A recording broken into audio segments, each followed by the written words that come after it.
Hey, Mark Agnesi here again in the back room at Norman's Rare Guitars. And once again, it is time for Guitar of the Day. It's Flat Top Friday. We've been on a pretty good roll with Flat Top Fridays recently. We've been kind of going through the whole Gibson history of Gibson flat top acoustics. We did the SJ200 Rosewood, we did the Jumbo, we did the J35. We've been doing some major stuff. Today I've got a Martin for you. One of the cooler things you'll ever see. This is usually stuff that you just see in books. Really cool guitar. Why don't you come back, take a look at this thing. This is from 1902. And this is a Martin 0042S,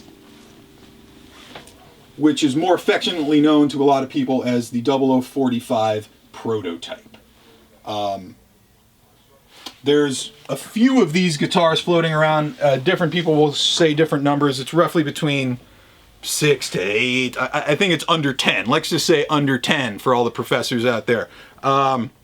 Very cool guitar. Very fancy. At this era in time, the 42 was the highest level Martin guitar with the pearl work and all that stuff. Not until 1904 do they come out with the 45 styles. So these 42 S's, the S standing for special, were specially done, kind of playing with a set of features that would ultimately become the 45 series. Now this one, you'll note, does not have pearl on the sides or on the back. I think it's a couple serial numbers after this guitar that has the exact set of features that ended up going into production on the 45s in 1904. But all of the 42S's do have a couple of similar features. First off is this secondary pickguard in between the sound hole and the bridge, which is kind of a take off of like the bullback mandolins of that era, inlaid in pearl here. And then, of course, they have the vine inlay going all the way up the ebony fingerboard, which is great. And then we have this magnificent inlay on the headstock as well. Ivory bridge with the inlaid bridge pins. Of course, one bridge pin has been changed. This is nowhere near a minty guitar. This guitar is well over 100 years old. We do have a couple of repaired top cracks. There's a couple of bumps and bruises on this guitar. A lot of people ask what this little piece of black stuff is. To be perfectly honest, I don't know, and I'm not messing with it. You want to buy this guitar, you can pull that off, see what the hell's going on underneath it. We are leaving it completely alone. This is the way we got it. The only thing we've done to the guitar, our luthier Joel Whitehead did a neck set on the guitar when we got it to get it into a little bit better playing form. For those of you guys who aren't as hip to these kind of turn-of-the-century Martins, you'll see they have this pyramid bridge as opposed to the belly bridge that you'll see in the 30s and on. One thing with these bridges, you have to use an incredibly low-tension string. If you go ahead and stick a regular set of steel string lights or mediums on this thing, you're going to rip the entire bridge, maybe take part of the top up with you. You have to use incredibly low tension or light gauge strings. This is currently strung with silken steel, which is probably Martin's recommended string for this guitar. That being said, this is not a guitar that's all about volume. This is not a guitar you're going to be banging on with a flat pick and strumming chords. This is really more of a great, subtle, sweet, soft fingerstyle guitar. Enough talking, let's go out front, hit the couch and see what this thing sounds like. All right, we're out front. We have the 1902 Martin 0042S. And we're going to hit it with a little fingerstyle guitar, see what this thing can do.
stud from 1902.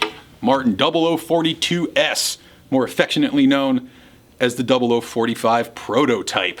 Check me out online on Instagram at Mark Agnesi. Check out the store at Norman's Rare Guitars. And check this and the rest of these guitars out online at normansrareguitars.com. We'll see you guys tomorrow for one last episode of Guitar of the Day for the week. Peace.